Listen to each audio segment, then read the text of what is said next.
is just a sense of denial, or not even a sense of denial, being in denial about something that's very important to the business. And maybe as a founder or an entrepreneur, you're not seeing clearly.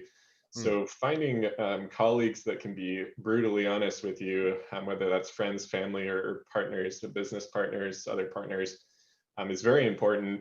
And I think you can try and self-realize every day, but that's a challenge, right? We all know that. So having outside accountability is helpful. But I think constantly questioning yourself and being okay with that, taking negative feedback as or even critical feedback is something that's really valuable and important.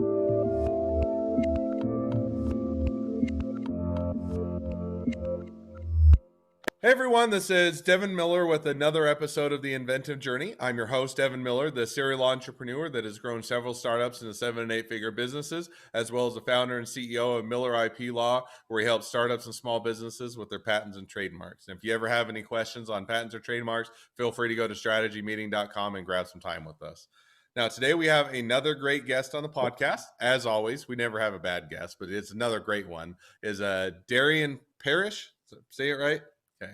And Darian, this is a quick introduction. Got a degree in, I think it was material sciences and math and engineering. I know something of that realm. Love problem solving, and went to or throughout the experience went to do problem solving. I think one of the first ones he landed on was on human trafficking. Thought about joining the FBI to kind of solve that. While he was looking at the FBI and the lengthier process and qualifications, did a bit of work for Microsoft, and then worked on better qualifying to get in the FBI and did an MBA. Continued to do other things, got a master's degree, and then switched gears a bit and did startups, worked with a few other people, and then did some things with the business competition and starting up and shutting down businesses with an investment firm, raising millions of dollars and scaling and all those things. And then we'll jump forward a bit today as to where he's at where he's at now. So with that much as an introduction, welcome onto the podcast, Darian.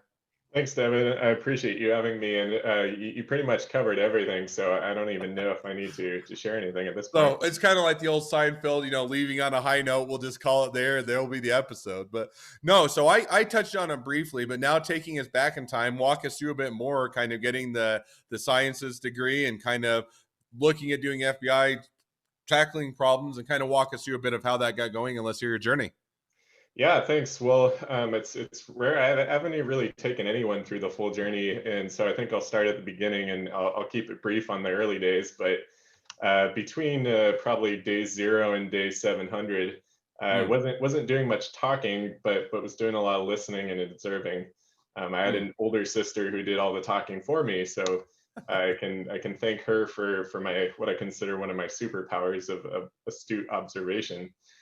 So maybe she needs like part of my income stream for that. So I won't take any credit there. But going into college, I think as my brain developed a little further, getting older and maturing brain, I realized that problem solving was just really what my focus was on a daily basis. And part of this was observing, having that empirical evidence, and then trying to infer something from that. So naturally, that led to engineering and applied math focus in university. And then, I also had an interest in, if we're going to have all these ideas and we're going to do all this, focus and learning about it, how do we make sure that that has impact? So who's going to use these innovations, these ideas? So commercialization became interesting to me, and later I get a business degree that helps with that. So, but while at university, I think everyone was talking about what do you do next? What's your vision for the future? And I think for me, I just wanted to solve a really big problem. I wanted to make an impact. I had always thought that there's certain fundamental human rights that I don't want to take for granted, and one of them I've had is freedom. So I think that led to me thinking about human trafficking, which you mentioned, and just how that's such a big problem that what I perceive as the biggest fundamental right is being stripped from others. And so that was a mission-driven thing I wanted to work on, and I felt passionate about, and wasn't really sure how to go about solving it directly, but thought one of the paths, and as all missions, there's multiple paths to the solution. was to join the FBI and be a special agent for the FBI. So I Mm. started researching. Luckily, the internet was useful, and this is the time of the internet. So, was able to find that previous law enforcement experience was useful. So I studied to be a sheriff's deputy. I Mm. did some testing for that, and while doing that, learned that a graduate degree would also be helpful. And so, sure enough, started doing that as well. And while I was looking in the criteria for a graduate degree, specifically an MBA, the one of the recommendations or highly preferred was big company experience. So So let me real quick just jump please. in. So you were looking because I think that you said that it was a longer process, if I remember right, and if I'm putting words in your mouth, by all means, longer process that you anticipated, or it was going to take longer, and that was also part of getting the big company experiences. Hey, while you're getting all the ducks in a row, we need to make an income, want to earn a living as well as prepare yourself. So is that a correct Yep. recollection? Yeah, so that was definitely part of it. I think this was all something that to an outsider looked like maybe random decisions. Mm, And so without the reasoning behind it, why is someone going from being interested in engineering and math to being interested in law, or even not even just the study of law, but the actual service of law? And then going to big tech after studying to be sheriff's deputy, very mm, very seemingly random, but I think internally, being focused or mission driven is about doing these things that are the mechanisms to getting to where you want to be. And mm, so to me it was very laser focused on my end goal. And so there was a bit of wanting to make progress as the paperwork and stuff trailed on. mm, And so I think there was learning that happened, while I was at Microsoft, while I was getting my MBA simultaneously, that there's a lot of resources required to solve some of these very large problems. And human mm, trafficking is one of those very large and complex global problem. mm. And that's when I thought, I can't just go attack this with a pen and paper. I have to build up some resources, and some of those being financial or network and connections. Mm, And that got me interested in building my own business. I saw that as the fastest path to accomplishing what I wanted to do. mm, And honestly, it didn't really matter the business to me to some extent, because it was about building that capital. mm, And so I just got started. Had a few partners in the first business. We built a fintech app, and then succeeding that was the hedge fund I ran. And again, the goal was just to build that capital. So a mm, fund was a way to do that. Managing money, it was a good network, a global network of investors. mm, But again, the goal still being the social impact type of mission, not just making a lot of money for the sake of making a lot of money. Not mm. that everyone knew that, or every one of my investors knew that. So you did that now. So Microsoft, and then after Microsoft, I think as you're continuing to work to be better qualified, I think you also got an MBA along the way, and then you jumped to the startups. Is that right? And kind of in that order, and Yes, I doing the. actually also got my master's in strategy, thinking that really getting interested in game theory and some of the negotiating tactics that would be required if I were to, again, continue to pursue this human trafficking issue. And so, Mm, business strategy, thinking about it in such a covert way, mm, sounds a little, suspicious. Thinking about these companies with your data and big data, trying to be strategic with your data, and how they use these as customers maybe is concerning. But I think the strategy behind business and is very fascinating, and somewhat similar to the tactical, mm. the way you would execute the tactics in the field. No, and I think that makes sense. So cutting to the chase just a bit, and then we'll get back to your journey. So did you just, I'm sure people are wondering by now, did you ever actually join the FBI, or did you end up going down that route, or did you not? And it just is a short answer, then we'll get back Yeah, to it. no, so I actually didn't. So I was just had the application, and realized, I had all the credentials, and I had spent all this time, and maybe this is a good time to talk about sunk cost. Didn't want to fall into the sunk cost fallacy.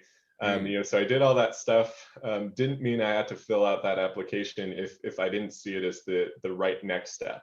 So mm, always looking to the forward decision, In finance, we say historical performance is not indicative of future performance. Same thing in startups. If you have a sunk cost, you've invested time or money somewhere, that doesn't mean you have to stay with that approach, because if it's wrong and you see something that's better to accomplish your goals, you need to focus on what's going to be most successful going forward. So actually didn't, and then went into full focus on startups, and it really requires full attention. Mm. So now you started focusing on startups and small businesses. So we're along this journey. Now that you're doing startups, small businesses, you're working with an investment firm, and that, how did that transition over to what you're kind of doing today? And I think that if I remember right, we when we chatted a little bit before, that you were kind of focused on or I don't know, helping underprivileged technologies, or technologies that maybe the timing wasn't right, or they're misunderstood or needed to be adjusted. Is that kind of where you're at now, or kind of bring us to kind of full circle to where you're at today, or kind of how you made the transition to what you're doing today? Yeah, absolutely. So you're right. What I focus on is underappreciated technologies in the current business I co-founded called Rad Seattle. Hmm. And what an underappreciated technology is it's a company that has very high potential for impact, but it's just not receiving that same accompanying trajectory of adoption that you would expect. Hmm. So I think this is one of those instances where we need to raise awareness to those tools that are available. One Hmm. example would be remote work tools before the pandemic. Obviously, the pandemic was a very large catalyst, and you don't always get a catalyst that large. Hmm. But these tools could have been helping startups as well as larger organizations far before the pandemic, in just flexibility, whether it be needing to work from home for parenting. There's a lot of benefits that companies could have been retaining talent, even just access to a distributed workforce, finding talent in locations outside of the headquarters. That level of flexibility is really, I think, really important to the growth of industry, and something that the tools were present, but Hmm. there wasn't the trust or awareness around them. So we're looking at similar things from a thesis approach. We're saying, what's something really big over the next few decades, very long time horizon. One of the things we're focused on right now is the no code space. So Hmm. enabling entrepreneurs and startups, having seen this challenge firsthand, to build applications very rapidly, whether it's just prototype or even production. So Hmm. lowering that cost, just like the public cloud did for compute, being able to lease a very small portion of a server, Hmm. having that lower barriers to entry, and a lot of SaaS has done that just in general. Lowering the barriers to entry for startups and new businesses, I think, is really important for the ecosystem to grow. No, I think that completely makes sense. One of the interesting things when when I set up my firm, and it's coming up on almost 3 years, is I was looking at, hey, I don't want to just be a local firm. We're not one that's the huge big names that everybody recognizes, but at the same time, if we're focusing on startups and small businesses, we want it to be accessible across the country, because we can practice on a federal level. We can work with we don't have to be barred in any particular state, as long as you have a bar license. And one of the interesting things is we were, I don't know, early adopters, I guess, and that's way overused term, on a lot of technology, and setting us up for it. So it was interesting when COVID hit, we were already really set up. Most of our clients weren't local, weren't working. We were already doing a lot of the remote Zoom and phone calls, and having them go through that process. And so it's interesting sometimes, if people, almost to your point, would adopt those technologies, you don't always need that big push. But if you don't have the awareness, or somebody that has the foresight, it's one that they often, until they have somebody that's a proponent for them, and shows the use of it, is one that they don't get adopted as well as they should have. Well, as we start to wrap up the podcast, I always ask two questions towards the end of the podcast, so we'll jump to those now. So the first question I always ask is, so along your journey, what was the worst business decision you ever made, and what did you learn from it? Yeah, so this one, there's many, of course, but one of them being is not valuing the flexibility a startup requires. So getting into a long-term contract, whether that be AWS multi-year contract, public cloud, Hmm. or in an instance I'll refer to is paying for access, whether it be to investors or a network, and thinking, paying a large upfront fee just because some reason I need that access is not a very wise thing to do. I think the barriers to entry, again, as I mentioned, are coming down. So, access should be democratized in a way. There's always going to be someone coming to sell you something, and it may be for a very big dollar amount, and it may be a pretty big obligation. Value flexibility, and I think that's something that's important in startups. No, and I think that that's absolutely right, and I think that's a good lesson to learn from the journey along the way. So now we'll jump to the second question, which is, if you're now talking with someone that's just getting into a startup or a small business, what would be the one piece of advice you'd give them? Yeah, so giving advice without context is very hard, but I'll share my experience. I think I've observed and battled with this myself is just a sense of denial, or not even a sense of denial, being in denial about something that's very important to the business. And maybe as a founder or an entrepreneur, you're not seeing clearly. Mm, So finding colleagues that can be brutally honest with you, whether that's friends, family, or partners, the business partners, other partners, is very important. And I think you can try and self-realize every day, but that's a challenge, right? We all know that. So having outside accountability is helpful. But I think constantly questioning yourself and being okay with that, taking negative feedback as or even critical feedback is something that's really valuable and important. mm, Because honestly, you have to ask yourself every day, what am I not seeing, or more so, mm, what am I seeing that's not right? I think, I noted down a Mark Twain quote really here because I think this is probably good. mm. He says it better than I do, which is it ain't what you don't know that gets you into trouble. It's what you know for sure that ain't so. And so I think that sums it up. If you think something's the truth and it's really not, and you have conviction, but it's false conviction, that can be a problem. So I think some people call it strong opinions held loosely. You got to be let new evidence when it presents itself change your mind, and be actively seeking that evidence that might disprove something you think to be true. No, and I think that there's a lot of truth to that. I mean, I like, now, if we're quoting Mark, I'll quote with Mark Cuban, and I'm sure I'll slaughter it because I didn't look it up. But he, basically says, every day you should be getting up thinking how your competition's going to kick your butt, type of a thing.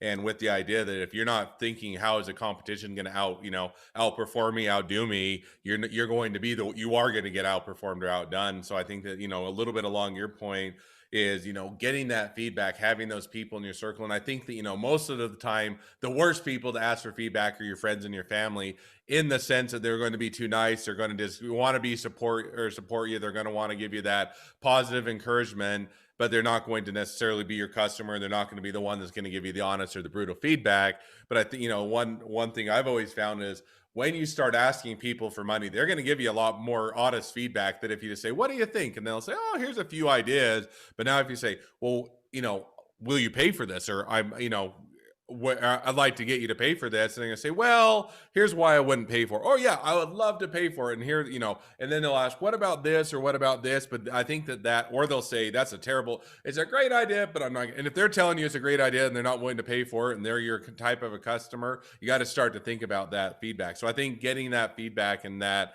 input from people along the way is definitely a good thing to have as you're trying to build a strong business. Well, before we jump into, and we'll let your people know how to connect up, just as a reminder, recently we rolled out the bonus question that after the normal podcast, where we talk about your number one or intellectual property question, whether it's patents, trademarks, or anything else. So just for those listeners, before we wrap up, if you'd like to stay tuned, keep listening. We'll hit that or at the end of the episode after we wrap up the normal episode. Otherwise, you'll hear us wrap up, and then you can tune out and go do whatever else you have on your day. So with that, Darian, if people are wanting to connect up with you, they're wanting to learn more about Rad Seattle, they're wanting to know or be an employee, they want to be a customer, they want to pitch you idea, they want to be your next best friend, any or all of the above, what's the best way to connect up with you? Yeah, you can either email me at darian@radseattle.com, go visit our website at radseattle.com, or connect with me or follow me on Twitter or LinkedIn. Just search Darian Parrish and you'll find me. So look forward to connecting with everyone. Devin, I really appreciate the opportunity to share my story. It's actually the first time I've gone start to finish there. So normally I've talked about business focus on the current and present, but I think it makes a lot more sense as an entrepreneur, and you specifically talking about the journeys that led here. Sometimes they're not always obvious, and I think hopefully my path shows that. But I think everyone can get started no matter what the course is, and I really appreciate your time. No, absolutely. And I'm still slightly disappointed that you never actually went into the FBI, but I'll get over my disappointment. Now, for all of you that are listeners, if you're not going to listen, or if you have your own journey to tell and you'd like to come on the podcast and be a guest, feel free to go to inventiveguest.com. Apply to be on the podcast. Also, if you're a listener, make sure to click subscribe so you get notifications all our new awesome episodes come out, and leave us a review so that other people can find us as well. Last but not least, if you ever have any questions, like a bonus question regarding patents or trademarks or whatnot, feel free to grab us at strategymeeting.com. We're always here to help. So with that, we'll wrap up the normal episode, but stay tuned for the bonus question about intellectual property. So now that we've wrapped up the normal episode, Darian, let's hear a little bit. We have the bonus question where we're talking a little bit about now my area of expertise, which is more patents and trademarks and protecting growing businesses. So what is your one, if you could ask one question, which you get asked me, what'd be the one question you'd have about intellectual property? Yeah, so I think because this one is reoccurring, we'll go with trademarks. I've had to trademark quite a few business names. And I think trying to figure out when is the right time to trademark a new business name, before getting started, when getting started, what's that ideal time frame? Yeah, so I'll answer it a couple ways. And one is if you're already started and you're getting going versus if you have a new business, you're going to get it started, because they're a bit of a different flavor in the sense that, so the first thing, if I were a new business, had an idea today, wanted to get going on the business and, hadn't really started yet. First, I would, you lock down your URL, or at least figure out if the URL is available. If you don't want to have something that you put a whole bunch of time, money, and effort to brand it and everything else, and then your URL is so disconnected. And one thing that is interesting is as Google becomes a bigger thing, and as people now just search the name of your company, your URL doesn't seem to be as big of a player. But on the other hand, if you now, let's say over a podcast, you want to say radseattle.com, or you want to share strategymeeting.com or anything else, you still want to have a short URL that's easy to explain or people that easy to understand, that's not 3 words and it's 20 characters and everybody's going to misspell. So that before I'd get a trademark, I'd see if the URL is available. But then I would start, first thing I would do before getting a trademark is I would do a quick Google search. It shocks me how many people don't even search to see if other companies that are the same or similar to them are using the name. And if they are, it's an indication you probably want to get a different brand or a different trademark, because you're going to run into issues of trademark infringement or not being able to get the trademark because somebody else has had that. With that in mind, so you do a little bit of homework, see if you got the URL, see if others are using it. Let's say it was a clean path forward. Then I would look at it as where startups always have more things to spend money on than money to spend. And so there's always things that are competing for money. So if you had unlimited budget, I would do it as early as possible. If that's not the case, which is most of the time it's not the case for startups, then I would look and see what is the core of your business that you want to protect. So sometimes it's really saying, yeah, well, at some point we'll build a brand, but we're really just a widget company. We really make the really cool products. And what would be that ouch? If somebody to knock off our name, but we could keep selling our widgets, we're probably okay. Then you're going to want to get a patent. On the other hand, if you're saying, hey, what we're building is the next best service company, we're building a Starbucks or a Coke or a Pepsi or, M&M or something, a big brand, and that's really the core of our business, then it's going to be much earlier, because if you're building all of your business around the brand, you're going to want to make sure to have that protected. And what you don't want to do is wait a year or 2 or 3, start to establish a brand, try and get the trademark, find out somebody else has trademarked it, have to rebrand, and then that's a lot more costly. You have to rebrand, you have to let your customers know, you have to change your SEO, you have to change your website, and then it can be a lot more costly. So once you know here's a core of our business, if it's centered around brands, I would probably do it fairly early on just to get that locked down so that you're not having to rebrand and go through that. Now, if you're already a business, now the second half of the question is if you're already a business, and you've been building it for a few years, then it can be a bit scary to even figure out if you want to trademark, because you don't want to know if you're infringing someone else's trademark, and you don't want to have to rebrand. And sometimes it's the old ignorance is bliss. But if you've already built a brand, it's better to know when to deal with it at any point along the journey than to try and wait until somebody notices and sends you a cease and desist letter, or you get trademark infringement or anything else. And so if you've already built the company, I would go in at least at a minimum, see if that name is available. If not, then you can start to strategize and figure it out. So with all of that said, as a long answer, the short answer is earlier in the process is better if you're building a brand or building a business with a brand. Got it. Makes sense. So that was very thorough. I appreciate the detail, and I think a lot of others are going to find that helpful. I've gotten that question a bunch of times, and I said we need the expert, and you've covered it. So I appreciate that. All right. Well, thanks for your bonus question. That was a fun one. And now, as we wrap up the full podcast, it's been a pleasure to have you on, and wish the next leg of your journey even better than the last. Thank you very much, David.